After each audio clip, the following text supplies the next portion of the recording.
सावधान। इडमो अर्हन्ताणम् इडमो सिद्धाणम् इडमो आयर्याणम् इडमो वज्झायाणम् इडमो लोये सवसाहूणम्। मङ्गलं भगवान् वीरो मङ्गलं गौतमो गणी मङ्गलं कुन्दकुन्दाद्यो जैनधर्मोऽस्तु मङ्गलम्। सर्वमङ्गलमाङ्गल्यं सर्वकल्याणकारकं प्रधानं सर्वधर्माणां जैनं जयतु शासनं जैनं जयतु शासनं। मंगलमय मंगलकरन् वीतरागविज्ञान नमो ताहि जाते भये अरहंतादि महान। करि मंगल करि हो महान ग्रंथ करण के काज जाते मिले समाज सब पावे निज पद राज पावे निज पद राज। जीवमजीवं दवं जिणवरवसहेण जेणणे दिट्ठं देविन्दविन्दवन्दं वन्दे तं शब्दाशिरसा।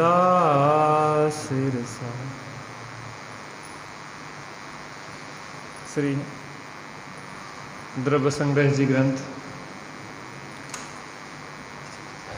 आचार्यों की करुणा बरस रही है।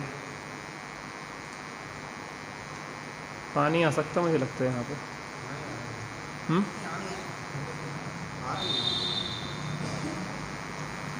आ रहा है।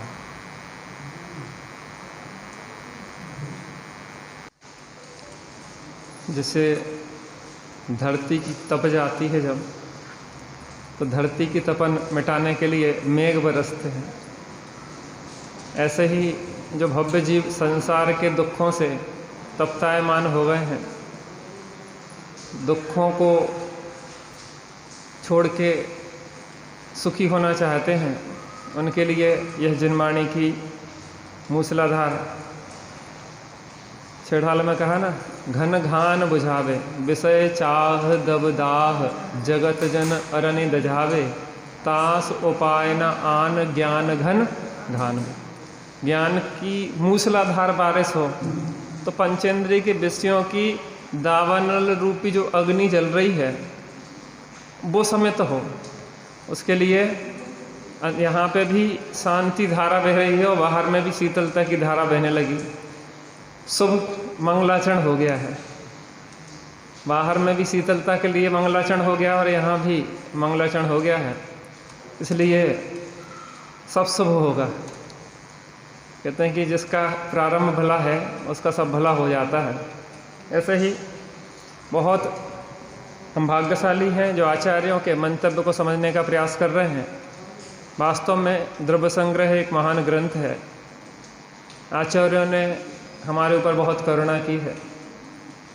लिख रहे थे मुनि ताड़पत्रों को ले, ना कलम न स्याही न चौकी धरे, चुभते कांटे कलम टप टपाता लहू, ऐसी करुणा लौकिक हिया में धरे। दे गए वे हमें जो विरासत सभी, मौल उनका कभी न आंक पाएंगे हम। जिन धर्म हमने समझा मरम, इसकी रक्षा में प्राण भी तज देंगे हम। हे मिटाता भरम और विपरीत श्रम, तेरी शरणा में मुक्ति को पाएंगे हम। चलिए शुरू करते हैं आज द्रव्य संग्रह जी ग्रंथ। आप कॉपी पेन सबके पास है? कॉपी पेन सबको लाना अनिवार्य है, क्योंकि आपको उसके पॉइंट लिखना पड़ेंगे, बहुत सारी चीज़ें लिखना पड़ेंगी।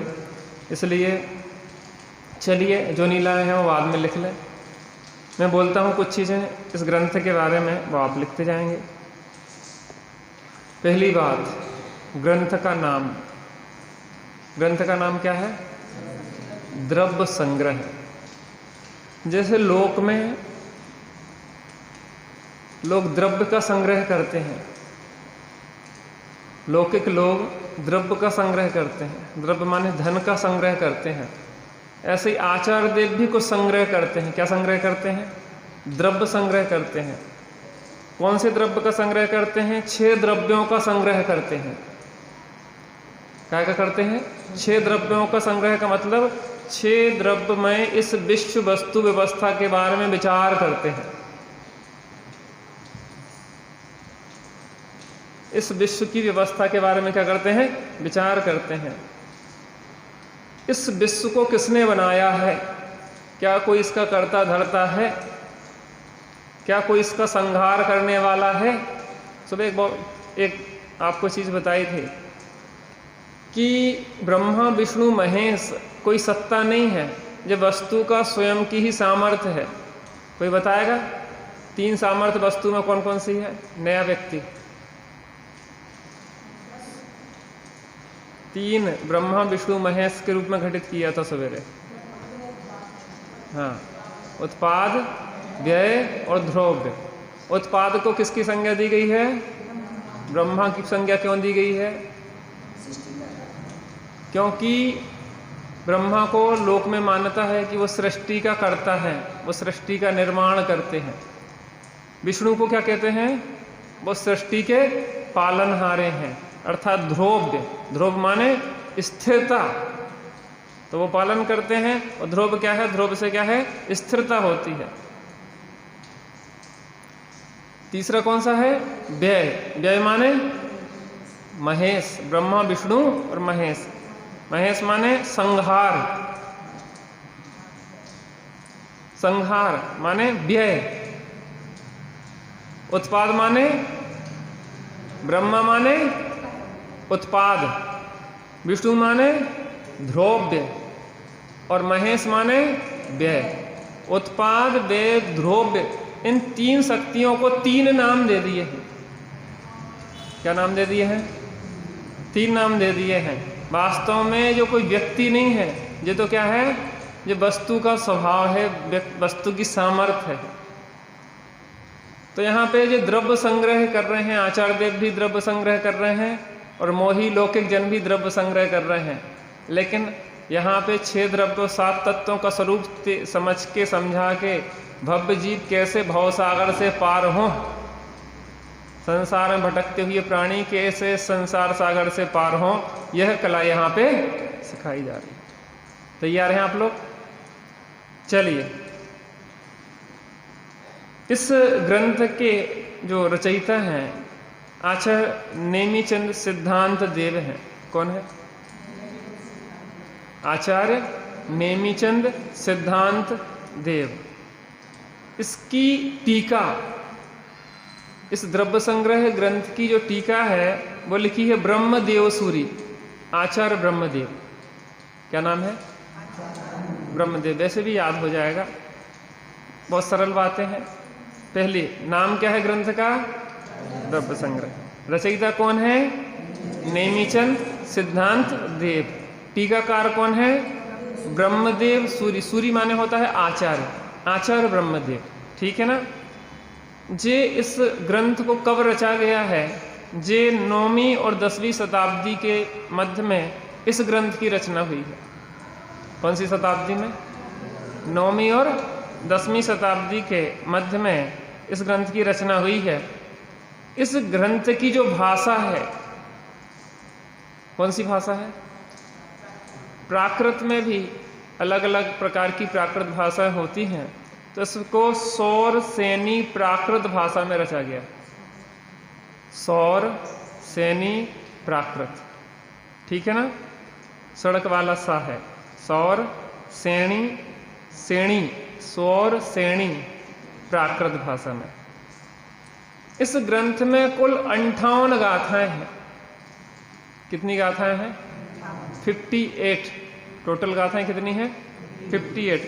इसके पहले आचार्य देव ने एक लघु द्रव्य संग्रह लिखा था, लेकिन आचार्य देव को ऐसा लगा कि इस लघु द्रव्य संग्रह में पूरा विषय अभी आ नहीं पाया है, तो फिर उन्होंने उसके बाद बृहद द्रव्य संग्रह लिखा। क्या लिखा? बृहद माने होता है बड़ा। इस ग्रंथ का नाम है बृहद। बृहद माने बड़ा द्रव्य संग्रह। और एक कितने, लगभग 26 गाथा है। कितने लघु द्रव्य संग्रह में? 25, 26, 27 ऐसी कुछ गाथा है। लघु द्रव्य संग्रह लिखा था पहले। जो मूल द्रव्य संग्रह है उसके पीछे दी गई हैं वो गाथाएं। तो उन्हें लगा आचार्य देव को कि अभी विषय पूरा नहीं आया है, तो उन्हें बृहद द्रव्य संग्रह लिखा, जिसमें उन्हें लगा कि अब ये विषय पूरा हो गया है। तो 58 गाथाएं हैं, 3 अधिकार हैं। कितने अधिकार हैं? 3 अधिकार हैं। 3 अधिकार में जो पहला अधिकार है उसमें 27 गाथाएं हैं। वैसे याद हो जाएंगी आपको। कितनी गाथाएं हैं? 27। दूसरा अधिकार है, उसमें 11 गाथाएं हैं। कितनी गाथाएं हैं? 11 गाथाएं हैं। तीसरा अधिकार है, उसमें 20 गाथाएं हैं। कितनी है? 20। टोटल कितनी हो गई? 58, यानी कि 27, 11 कितनी हो गई? 38। 38 और 20 58। ठीक है ना। अब इसमें क्या वर्णन है इसको और देखते हैं। प्रथम अधिकार में 6 द्रव्य 5 अस्तिकाय का वर्णन है 27 गाथाओं में। कितनी गाथाओं में? 27 गाथाओं में 6 द्रव्य 5 अस्तिकाय काय का वर्णन है। 6 द्रव्य और 5 अस्तिकाय का वर्णन है। काय में वर्णन है? पहले अधिकार में। किसमें वर्णन है? पहले अधिकार में 6 द्रव्य और 5 अस्तिकाय का वर्णन है। ठीक है ना। दूसरे अधिकार में 7 तत्व 9 पदार्थ का वर्णन है। दूसरे अधिकार में काय का वर्णन है? 7 तत्व और 9 पदार्थ का वर्णन है। तृतीय अधिकार में भेदाभेद रत्नत्रय और उसका कारण ध्यान काय का वर्णन है। तीसरे अधिकार में भेदाभेद रत्नत्रय, निश्चय व्यवहार रत्नत्रय और उसका कारण ध्यान की चर्चा इसमें की गई है। किसमें? तीसरे अधिकार में। इस प्रकार से इसमें 3 अधिकारों में इस तरीके से इसका विभाजन किया गया है। जो ग्रंथ लिखा जाता है उसमें निमित्त का भी वर्णन होता है कि किसके निमित्त से लिखा गया। तो ये किसके निमित्त से लिखा गया? चामुंडराय। हर जगह चामुंडराय लगा दो। गोमटसार ग्रंथ लिखा गया था चामुंडराय के लिए, और ये नेमीचंद स्वामी अलग हैं और वे अलग हैं। समझे ना। ये दोनों अलग अलग हैं, एक नहीं है। इस बात को अपन को ध्यान रखना है। तो ये लिखा गया था सोम नामक राज सृष्टि के लिए। किसके? सोम नामक राज सृष्टि। आप जो सोचो कि एक एक व्यक्ति के लिए एक एक ग्रंथ लिख देते थे आचार्य। कई बार कई जगह हम जाते हैं तो दोपहर में बहुत कम लोग होते हैं, 2-4 ही लोग हों, तो 2-4 क्या 1 लोग भी हों, ऐसा भी हो जाता कई बार। लेकिन एक व्यक्ति के निमित्त से भी चर्चा होती रहती है, और उस निमित्त से चर्चा होने पे अनेक लोगों को लाभ मिलता रहता है। बाद व्यक्ति क्या है? एक, और लाभ क्या मिल रहा है उससे? अनेक लोगों को। तो एक एक व्यक्ति के लिए एक ग्रंथ लिख दिए गए आचार्यों द्वारा। मैं आपको बताया था परमात्म प्रकाश जी लिखा गया प्रभाकर भट्ट के लिए। किसके लिए? प्रभाकर भट्ट के निमित्त से परमात्म प्रकाश जी लिखा गया। तो एक शिष्य अगर पात्र हो तो आचार्य देव एक ग्रंथ लिख देते उसके लिए। माने हमारे अंदर तड़प हो तो सामने वाला भी आपको समझाने वाला मिल जाएगा। तो अपन समझने का प्रयास करो, अपने अंदर अगर जिज्ञासा होगी तो वास्तव में समझाने वाले आपको सहज ही मिलने वाले हैं। तो किसके निमित्त से लिखा? सोम नाम के राजश्रेष्ठी, राजश्रेष्ठी थे जो सोम नाम के, उनके निमित्त से। अब पहला अधिकार जो है, उस पहले अधिकार में कितनी गाथाएं हैं? 27 गाथाएं हैं, है ना। अब 27 गाथाओं में क्या क्या वर्णन है, इस विषय में थोड़ा सा विचार करेंगे।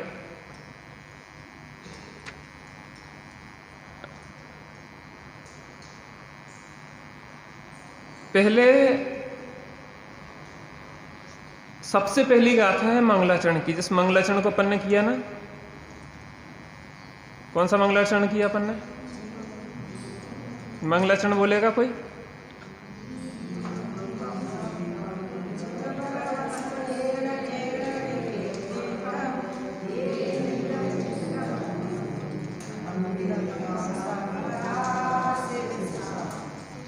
पहली जो गाथा है वो काय की है?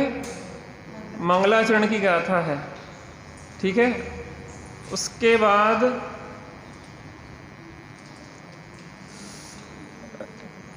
पहले 14 गाथाओं में जीव के 9 अधिकारों की चर्चा है।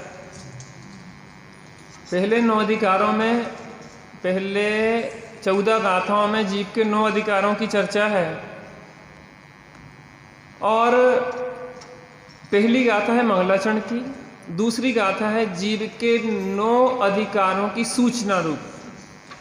क्या है? 9 अधिकारों की सूचना रूप दूसरी गाथा में 9 अधिकारों की सूचना दी गई है, ठीक है ना।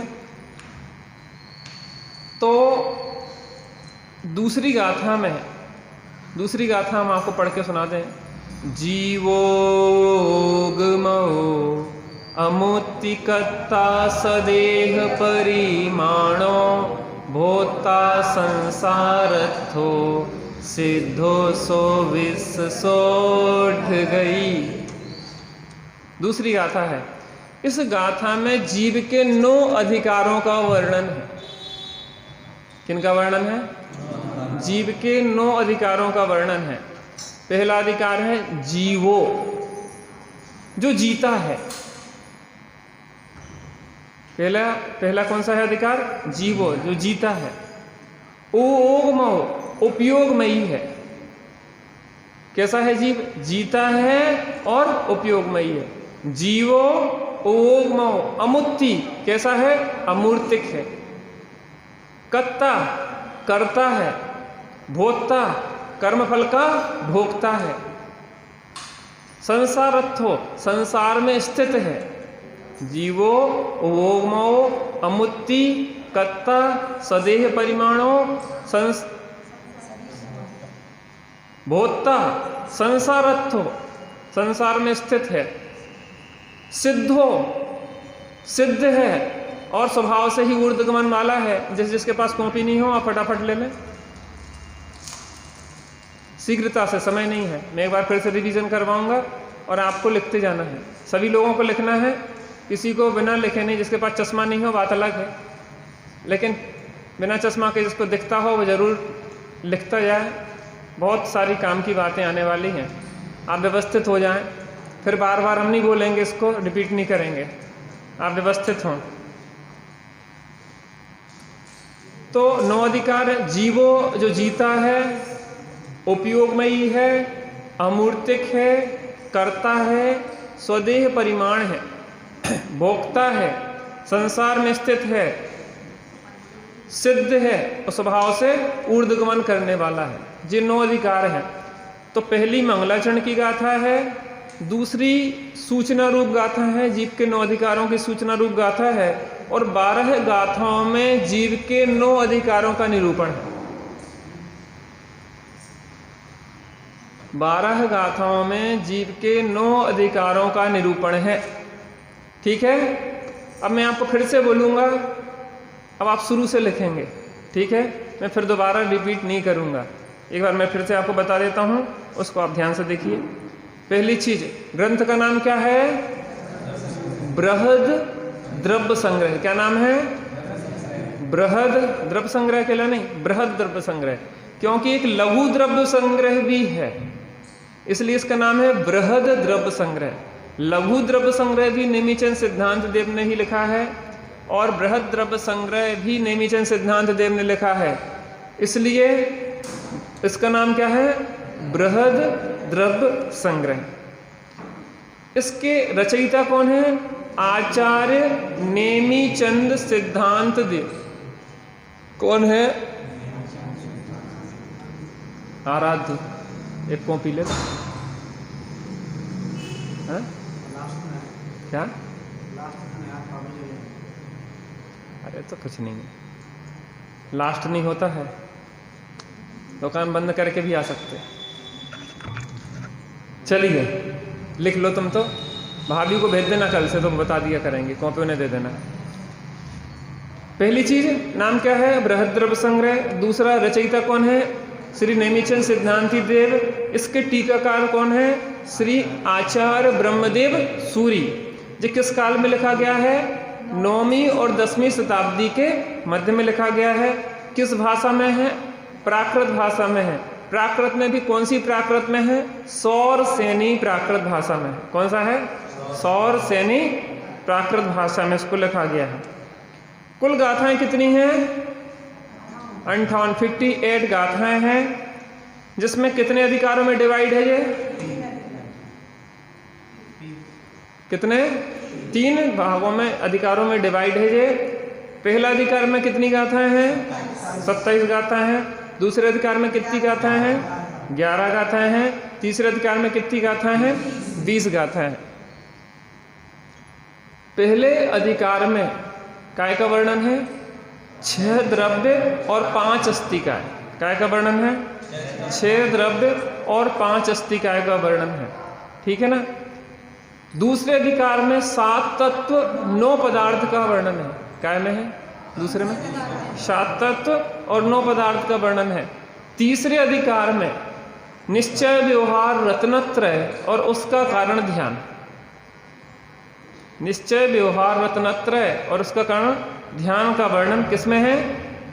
तीसरे अधिकार में। और किसके निमित्त से लिखा गया है इसको? सोम नामक राजश्रेष्ठी के निमित्त से। अब 27 गाथाएं जो पहले अधिकार की हैं, उससे अपनी चर्चा प्रारंभ करते हैं। कितनी? 27 गाथाएं हैं। पहले जीव के बारे में बताया गया है। किसके बारे में? 14 गाथाओं में जीव द्रव्य का निरूपण है। किसका निरूपण है? जीव का। जीवो, जीव का वर्णन क्या करना है? 6 द्रव्य और 7 तत्वों का वर्णन करना है ना, तो पहले कौन सा आएगा? जीव आएगा। तो जीव। अब देखिए, पहली गाथा काय की है? मंगलाचरण की। काय की गाथा है? मंगलाचरण की। दूसरी गाथा में जीव के 9 अधिकारों का वर्णन है। काय का वर्णन है? जीव के 9 अधिकारों का वर्णन है। उसके बाद की 12 गाथाओं में जीव का वर्णन है। जीव के 9 अधिकार है ना, और 9 अधिकारों के बारे में बताया गया है। उसके बाद अजीव का वर्णन है। अजीव के बाद उसमें 5 अस्तिकाय की चर्चा है, ठीक है ना। इतनी चर्चा इस प्रथम अधिकार में की गई है। अब मैं पहली गाथा से आपको यहाँ पे पढ़ाना शुरू करूँगा। एक एक शब्द से आपको याद होता जाएगा, आप चिंता नहीं करिए। याद करवाने की जिम्मेदारी हमारी है, बस आपको थोड़ा उसको रिवीजन करना है। देख, सब लोग पुस्तक को हाथ में लीजिए। ये और भी रखी हैं बहुत सारी, कोई ऐसा ना रहे जिसके पास पुस्तक नहीं हो। ध्यान से देखिए, मैं एक एक शब्द बोलूंगा आपसे, एक एक शब्द से पढ़ाऊंगा मैं आपको। शब्द का उच्चारण कैसे करना है, मैं उस चीज को आपको यहाँ पे बताऊंगा। आप ध्यान से देखिएगा, ठीक है। शुरू करते हैं। जीव बोलिए। मजीवम दव्वम जिणवर वस हेण जेण ऋद्दिठम ऋद्दिठम देविंद विंद वंदम वंदे तम सवदा सिरसा जीव मजीवम दव्वम जिणवर वसहेण जेण ऋद्दिठम देविंद विंद वंदम वंदे तम सवदा सिरसा जीव मजीवम दव्वम जिणवर वस हेण जेण ऋद्दिठम देविंद विंद वंदम वंदे तम सवदा सिरसा जीवम जीवम दव्वम जिणवर वसहेण जेणणे दिठम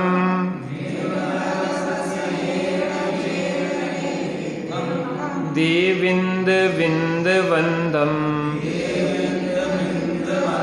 वंदे तम सवदा सिरसा। जिसको आती भी हो तो बाद में ही बोले, वो हमारे साथ ना बोले, उसमें अन्य लोगों को कन्फ्यूज़न होता है ना।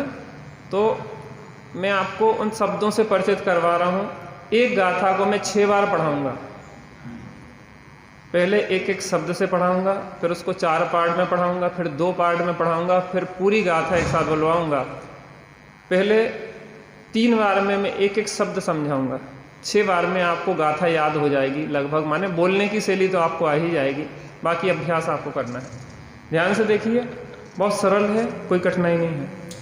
अभी अपन ने 4 पार्ट में बोली है, अब 2 पार्ट में बोलेंगे। पहले एक पंक्ति बोलूँगा मैं, उसको फिर आप दोहराएंगे, फिर दूसरी पंक्ति बोलूँगा, फिर दोहराएंगे, फिर पूरी गाथा बोलूँगा, फिर दोहराएंगे, फिर मेरे साथ बोलेंगे आप।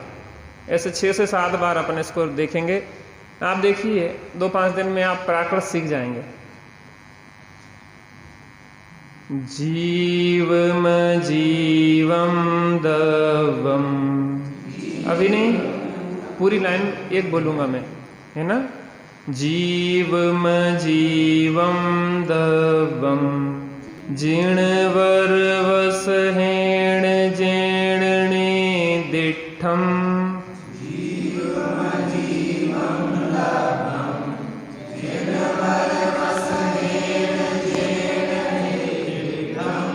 देविंद विंद वंदम वंदे तम सवदा सिरसा।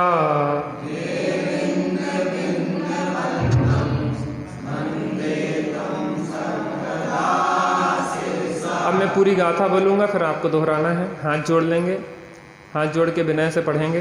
हाथ में पुस्तक लिए तो आप हाथ में पुस्तक लेके हाथ जोड़ सकते। हाथ जोड़ दोगे तो पुस्तक में कैसे पढ़ोगे? हाथ में ऐसी पुस्तक लो, उसके साथ जुड़ दो, दिखना चाहिए ना गाथा सामने।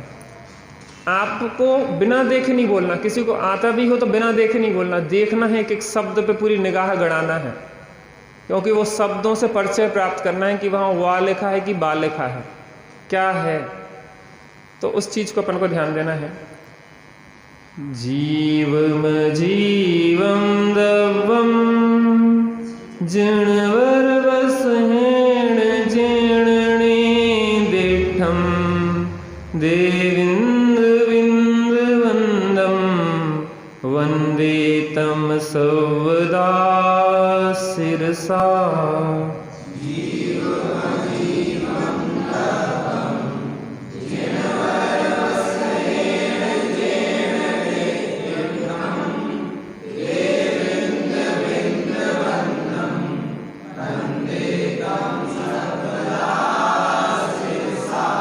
जो अभी तक आपको कठिन लग रही थी, अब आपको वो सरल हो गई कि नहीं हो गई?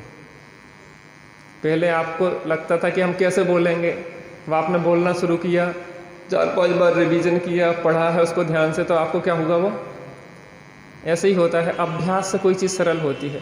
किसी भी भाषा पे अगर पकड़ करना है तो अभ्यास करना पड़ेगा। जब आप इसको बहुत अच्छे से याद करेंगे तो इसके रहस्य खुलेंगे आपके जीवन में। इसका अर्थ अपन चर्चा करते चलेंगे और बहुत गहरे रहस्य हैं इन गाथाओं में, उनको अपन चर्चा यहाँ पे करेंगे। कुछ शब्द मैं आपको बता देता हूँ जिनमें आप मिस्टेक कर सकते हैं। ऋद्दिठम, बोलिए। ऋद्दिठम, ऋद्दिठम, ऋद्दिठम। इस शब्द को थोड़ा सा आपकी जुबान पे थोड़ा सा देरी में चढ़ सकता है। ऋद्दिठम। यहाँ पे ना की जगह ण का प्रयोग ज़्यादा किया जाता है, इसलिए न की जगह ण।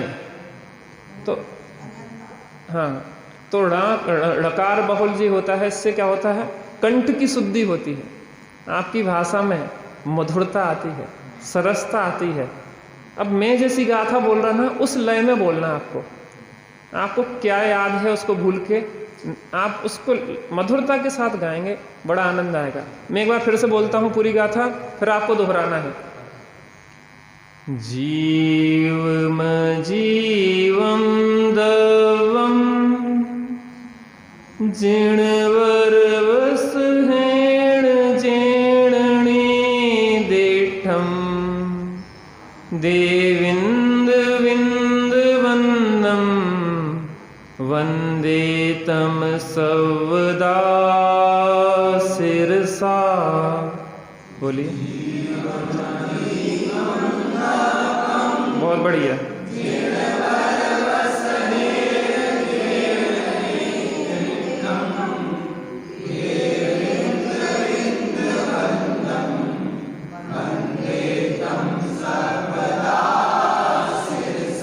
बहुत बढ़िया। अब मेरे साथ दोहराएंगे। जीवम जीवम दवम जिणवर वस हेण जेणणे देठम देविंद विंद वंदम वंदे तम सवदा सिरसा। किस किस को अच्छी तरह से समझ में आ गई? कौन सुनाएगा? पुराने लोग नहीं, नए लोग जिनने पहली बार पढ़ी है। देख के सुनाना आपको, बिना देखे नहीं, शुद्ध सुनाना है। लेकिन हाँ, बहन जी पीछे सुना रही, सुनाओ। एक मिनट। जीवम जीवम दवम, जीवम नहीं है, जीव मजीवम है। अर्थ तो वही निकलेगा, जीव और अजीब। लेकिन यहाँ प्राकृत में वो बच्ची आपको डिस्टर्ब कर रही है और कोई सुना दे, आप थोड़ा उसको संभाल लो। हाँ, आप सुनाओ यहाँ से, बोलो। जीवम जीवम दवम, बोलो। माँ छोड़ दो, आप पहले जीव बोलना आपको पूरी तरीके से। जीव मजीवम, जीव मजीवम दव्वम। अब बोलो।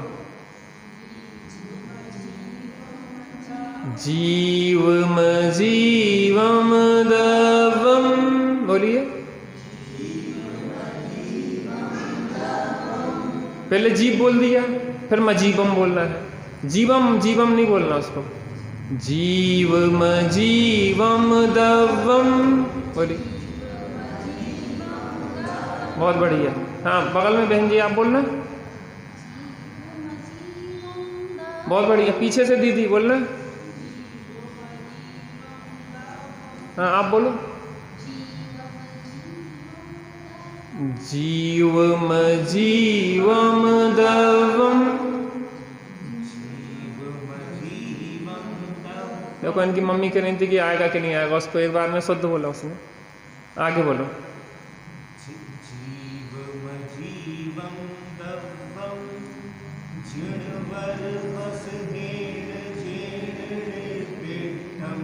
बहुत बढ़िया।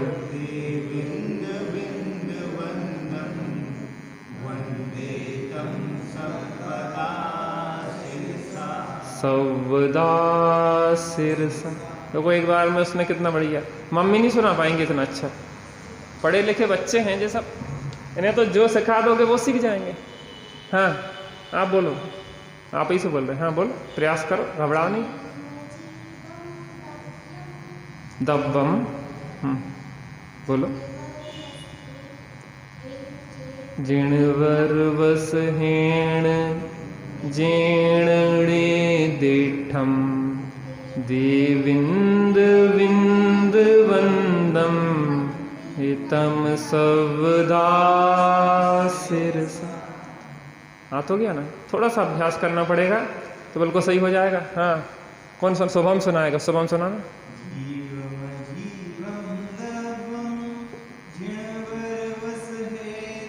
हेण जिणवर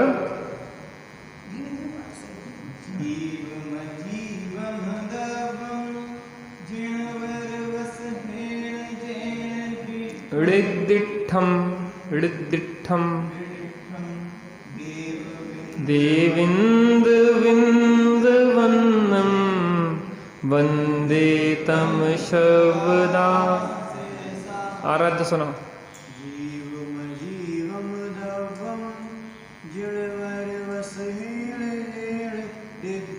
ऋद्दिठम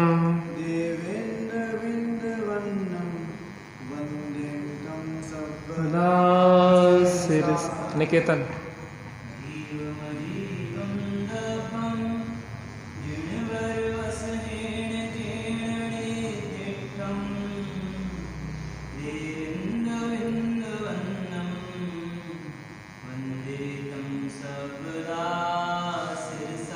अब चूंकि इनने पहले कभी पढ़ा है इसलिए इनका स्पष्ट है ना। देखो आप जैसे पहली बार पढ़ रहे हैं तो भी वो ऐसा थोड़ी ना है, वो आपके अंदर है, वो चीज़ मेमोरी में है। अब दोबारा पढ़ोगे तो वो पिछला काम आता है। एक बच्चा साल भर पढ़े और फिर उसके बाद परीक्षा में पढ़े और एक सीधे परीक्षा में पढ़े, अंतर आएगा कि नहीं आएगा? पहले पढ़ा होगा उसके बाद में काम आता है। इसलिए इनकी जो लय बनी है क्या कारण है? इनने पहले अभ्यास किया है या पढ़ा है एक आध दो बार, तो उस कारण से आया है। चलिए मैं अन्वय बोलूंगा। चलो थोड़ी सी एक जानकारी और आपको दे दें। दो प्रकार का अन्वय होता है, एक दंडानुवय होता है, एक खंडानुवय होता है। क्या होता है? दंडानुवय अन्वय जो आप गाथा या सूत्र पढ़ रहे हैं, श्लोक पढ़ रहे हैं, तो उसके शब्दों का अर्थ किस रूप में किया जाता है। दंडानुवय माने होता है डंडे जैसा सीधा सीधा अर्थ करना, और खंडानुवय होता है कि उसका अर्थ निकालने के लिए शब्दों को आगे पीछे करके उसका अर्थ निकालना। ठीक है ना? अब देखिए, दंडानुवय माने सीधा अर्थ निकाल दिया। तो अगर सीधे दंडानुवय करें तो जीव मजीवम दब्बम जिणवर वस हेण जेण दिठम। जीव और अजीव द्रव्यों को जिनवरों में श्रेष्ठ जो हैं उनने क्या कहा है? उनने उसको निर्दिष्ट किया अर्थात बतलाया, जो दंडानुवय हो गया। अब खंडानुवय कैसे होता है? नीचे कर रहे हैं तो मैं अन्वय जो डार्क कलर में है वो मैं बोलूँगा, जो लाइट कलर में है वो आपको एक साथ बोलना है। नीचे जो अन्वयार्थ लिखा है, जेण जिणवर वस हेण जीव मजीवम दब्बम ऋद्दिठम देविंद बिंद बंदम तम सिरसा सबदा बंदे। बहुत बढ़िया। जीण अर्थात जिस या जिन, जिणवर बस हिण माने तीर्थंकर देव ने या 24 तीर्थंकरों ने। हाँ? कौन से में आया बा?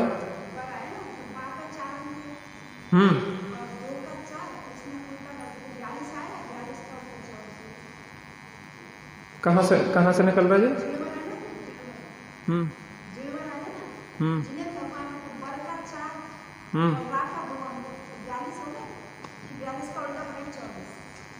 चलो ऐसे भी निकाल लो अर्थ, लेकिन मैं दीदी ने बताया होगा, दीदी सूक्ष्मता से ज़्यादा अर्थ कर सकती हैं क्योंकि उन्हें डबल संस्कृत दो बार संस्कृत से किया है, उनके विशेष अर्थ निकलते हैं। बहुत बढ़िया, अच्छा है। फिर से जीर्ण माने जिस, जिणवर वस हीण माने तीर्थंकर देवनिया 24 तीर्थंकरों ने, जिनवर जिनेन्द्रों में भी विशेष हैं जो तीर्थंकर परमात्मा है, उनने जीव, वर माने होता श्रेष्ठ, ठीक है निकल जाएंगे। जिणवर वस हीण माने तीर्थंकर देवनिया 24 तीर्थंकरों ने जीव मजीवम दब्बम, जीव और अजीब द्रव्यम, ऋदिष्ठम माने निर्दिष्ट किए हैं या बतलाए हैं, कहे हैं। देविंद बिंद बंदम, इंद्रों के समूह से नमस्कार करने योग, तम माने उस तीर्थंकर भगवान को, सिरसा माने सिर नवाकर, सबदा माने हमेशा, बंदे अर्थात नमस्कार करता हूँ। क्या अर्थ निकला?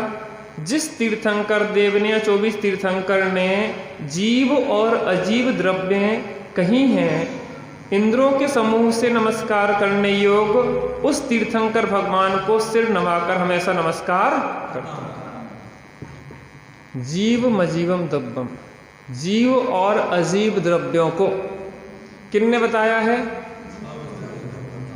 तीर्थंकरों ने जो बताया है, उन तीर्थंकर परमात्मा को मैं क्या करता हूँ? नमस्कार करता हूँ मस्तक नवा के। अगर वो नहीं बताते तो हम कैसे अपना कल्याण करते? तो सबसे पहले जिनके द्वारा हमारे ऊपर उपकार हुआ है उन्हें स्मरण किया गया है। तो द्रव्य कितने हैं? यहाँ पे दो ही बताए। कितने द्रव्य बताए? जीव मजीवम दब्बम, 2 द्रव्य बताए। 6 कैसे हो गए? 6 कैसे हो गए? नए लोगों को बोलने तो, नए लोगों को, आपको तो आता है, हमें पता है, नए लोग बताएंगे। 6 यहाँ तो 2 बताए ना द्रव्य, 6 कैसे है? 6 का मतलब जीव और अजीब, एक जीव द्रव्य है और शेष 5 है अजीब। धर्म, पुद्गल, धर्म, अधर्म, आकाश और काल, ये सब 5 क्या है? अजीब द्रव्य। जीव को छोड़ के अन्य सब अजीब हैं। जैसे यहाँ पे कहें कि जैन कितने हैं, तो हमने कहा यहाँ पे 5000 जैन हैं, और बाकी अजैन कितने हैं? 50,000 अजैन हैं। तो जैन और अजैन, तो अजैन नाम की कौन सी जाति है? किसी से पूछने जाओ कि यहाँ पे आप अजैन जाति के हैं क्या? क्या कहें? अजैन जाति के हैं क्या? तो वो कहेंगे कि अजैन तो है ही नहीं हम। तो वो तो कह रहे थे कि जी अजैन है। नहीं नहीं, जैन को छोड़ के बाकी सब काय में किस जाति में रख दिए? अजैन में। ऐसे ही जीव को छोड़ के बाकी सब क्या है? अजीब। पुद्गल को छोड़ के क्या है? सब अपुद्गल। धर्म को छोड़ के सब क्या है? अधर्म। धर्म के अतिरिक्त अलग है। ऐसे ही काल को छोड़ के सब अकाल है। एक काल है, बाकी सब कौन है? अकाल। इस तरीके से भी आप विचार कर सकते हैं। तो जीव और अजीब 2 द्रव्य, तो जीव 1 और 5 द्रव्य है अजीब। नीचे देखते हैं अर्थ है। मैं उन तीर्थंकर भगवान को अथवा 24 तीर्थंकरों को सिर नवाकर सदा नमस्कार करता हूँ, जिन्होंने जीव और अजीब द्रव्यों का वर्णन किया है और जो 100 इंद्रों से वंदनीय है। कितने इंद्रों से वंदनीय है? 100 इंद्रों से वंदनीय है। ये अतिरिक्त गाथा दी गई है। 100 इंद्र कौन कौन से होते हैं इसके बारे में इसमें बताया गया है। आपको इस ग्रंथ में बहुत सारी जानकारी नई नई मिलेगी, बहुत सारा कुछ सीखने को मिलेगा। एक तरह से समझ लो कि समस्त द्वादशांग का सार मिल जाएगा इसमें। थोड़ा सा धैर्य रखना पड़ेगा, थोड़ा सा अभ्यास करना पड़ेगा। जिन आचार्यों के सीधे सीधे आप मंतव्य को समझेंगे। चलिए, भवड़ालय चालीसा बोलिए। विंतर देवाण होंति बत्तीसा,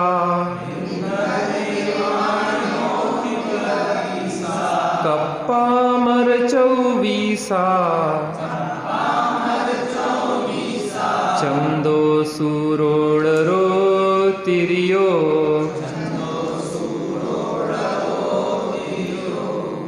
भवणालय का मतलब क्या हुआ? वहां पे देखिए क्या हुआ। भवणालय माने भवनवासियों के, 40 माने 40, बिंतर देवण माने 32 माने, कप्पमर माने 24 माने, चंद, चंदो माने, सूरो माने, ड़ोरो माने, नरों का मतलब चक्रवर्ती कैसे होगा?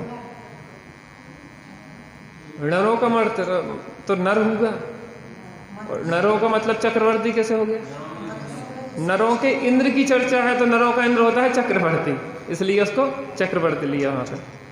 त्रियो माने सिंह, त्रियो माने तो त्रियंच होता है, लेकिन त्रियंचों के इंद्र की चर्चा है तो त्रियंचों का इंद्र होता है सिंह। यदि इस प्रकार सदिशा सो इंद्र होंती माने होते हैं। कौन कौन से इंद्र कितने होते हैं? भवनवासियों के कितने होते हैं? 40। व्यंतर देवों के कितने होते हैं? कल्पवासियों के कितने होते हैं? और कौन कौन से हैं? चंद्र, सूर्य, चक्रवर्ती और सिंह। टोटल कितने हो गए? गिनती करो। भवनालय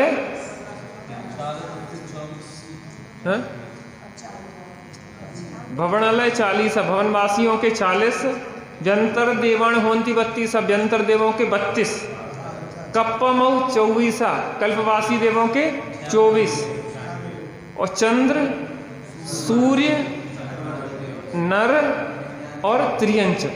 नरों में चक्रवर्ती और त्रियंचों में सिंह। टोटल कितने हो गए? कौन बताएगा? और कौन बताएगा? सो इंद्र सत इंद्र नमत कर शीस धार। सो इंद्र भगवान जिनेंद्र के चरणों में। शुभम भाई बता रहे, बोलो।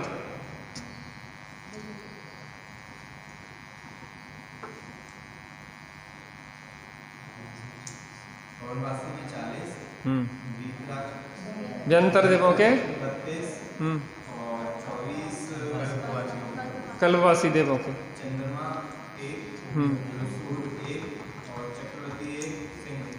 चंद्रमा और सूर्य किसके हैं? जिससे पूछ रहे सब थोड़ी ना, सीनियर लोगों को अभी नहीं बोलना, नए लोगों से पूछेंगे। जो कल्पना दीदी की क्लास में पढ़ चुके वो कोई नहीं बोलेंगे, जो अभी पहली बार पढ़ रहे हैं वो बोलेंगे खाली, ठीक है ना? नए लोगों को। हाँ, चंद्रमा और सूर्य कौन से कहलाते हैं? कौन से देव हैं? कितने प्रकार के देव होते? कितने प्रकार के देव होते? कितने प्रकार के? देवा चतुर्निकाया, 4 प्रकार के देव होते। कौन कौन से? भवनवासी, व्यंतर, ज्योतिषी और वैमानिक, ठीक है ना? अब इसमें कौन कौन से की गिनती कितनी कितनी बताई?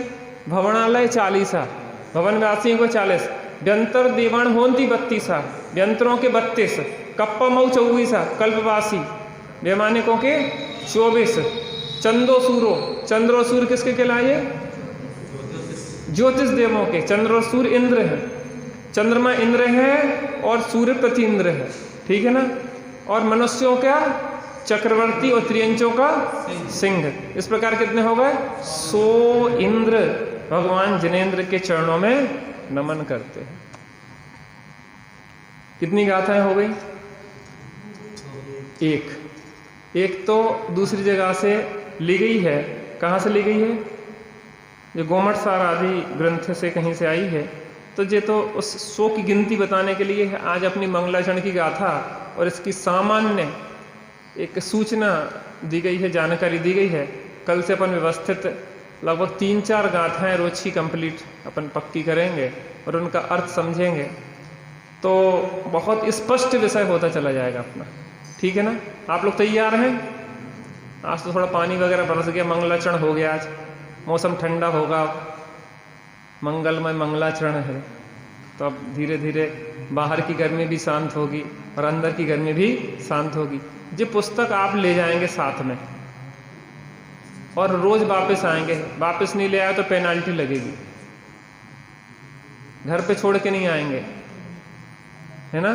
तो ये पुस्तक आपको वापस लाना है ध्यान से। और कदाचित आप नहीं आ पाते हैं तो किसी से भेजना है, नहीं तो आप घर पे रख के ले जाओ और कदाचित नहीं आ पाए, तो इसलिए पुस्तक को रोज़ लाना है, और नहीं आ पाए तो किसी से यहाँ पे भेज देना। ठीक है, आपको घर पे अभ्यास करना है, पिछला रिवीजन करेंगे और आगे बढ़ेंगे। बाकी लोगों को भी जानकारी दे देना, इसकी जो भी रिकॉर्डिंग होगी आप तक पहुँचा देंगे, तो वो आप उसका अभ्यास भी घर पे कर सकते हैं। तो आपको बहुत स्पष्ट हो गया। चलिए, आज का समय हो गया है। सहजानंदी शुद्ध स्वरूपी अविनाशी है आत्मस्वरूप, सहजानंदी शुद्ध स्वरूपी अविनाशी है आत्मस्वरूप, सहजानंदी शुद्ध स्वरूपी अविनाशी निज निधि निज में बता,